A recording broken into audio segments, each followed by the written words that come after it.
এই গুতাগুতি মারামারি খুনাখুনি এটার থেকে বাঁচছে, আর তো কিছু নেই। ওরা তো জানে সবাই কি করতে হয়।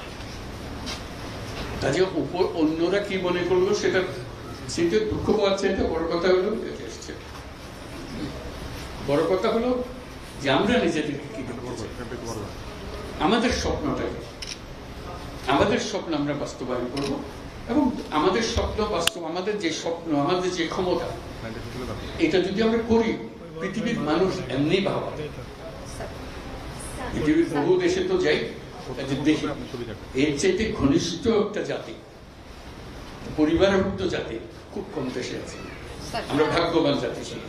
ওইগুলো সব নষ্ট হয়েছে বলে তাকে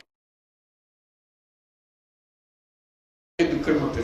কাজে আপনি এটা যদি পরিষ্কার না করেন আর যাবেন কোথায়, আবার বর্বরতার মধ্যে থেকে গেলেন। কাজে এটা পরিষ্কার করতেই হবে, এটার কোনো বিকল্প নেই, আপনি যতভাবেই বলেন।